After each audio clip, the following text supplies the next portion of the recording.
So I just wanted to make a quick video here, over here at the Farmhouse orchard. That's what we're calling this area.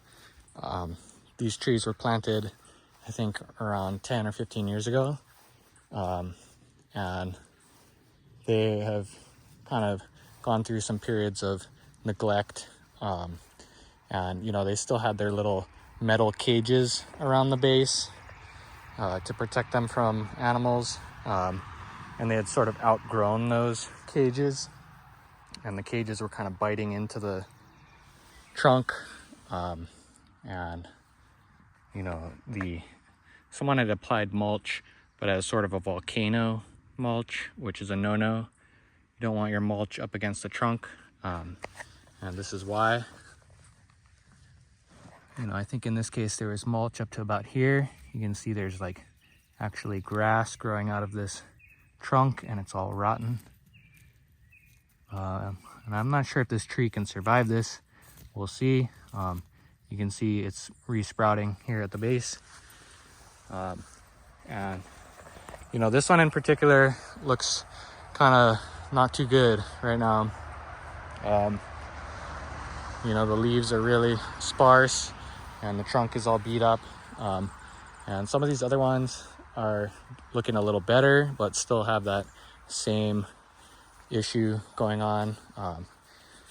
You know, there was mulch piled up around the base, and some of that hardware or hardware mesh, that wire mesh, just constricting the trunk. And we actually lost a tree completely. Oh, it was over here.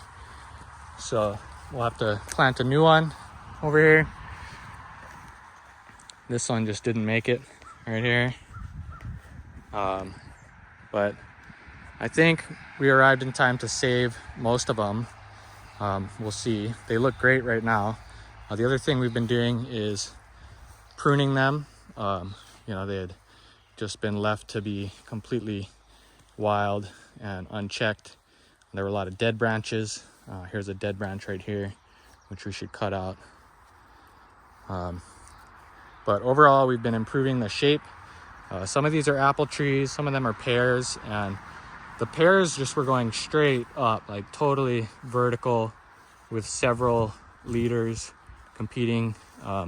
They still are kind of like that, but we've been slowly over the years, the past 2 years or 3 years, reducing them down, you know, cutting some of those leaders that are just going straight up, like 25 feet, 30 feet up. Like this pear tree right here, it was just going straight up vertical. And we've been bringing it down and kind of encouraging this lower growth so that we can reach the fruit.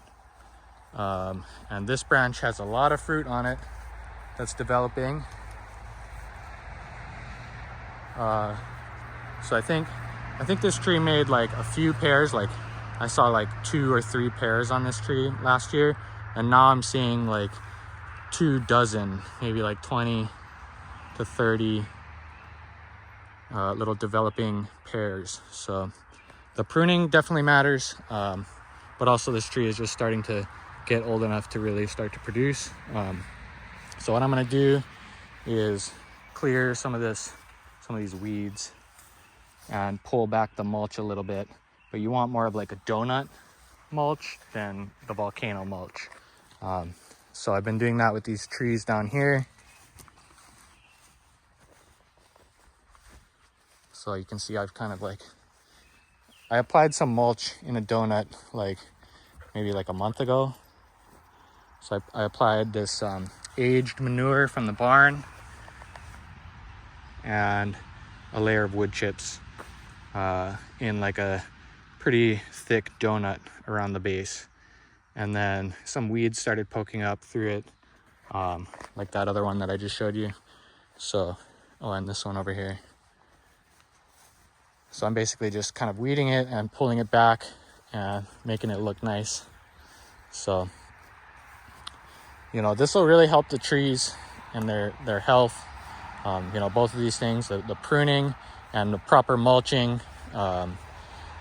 So, you know, I just wanted to kind of show what we're doing over here, the management that we're doing over here, and some of the successes. And then I'll definitely try to update on how these trunks, the base of these trunks, evolve, or how they heal, hopefully, because a lot of them have like rotting damage, and just because the mulch was just up to here in this volcano,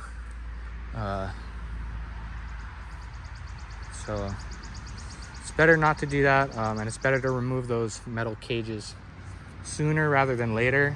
Your tree might get killed by an animal or something, but at least it's not being killed by you.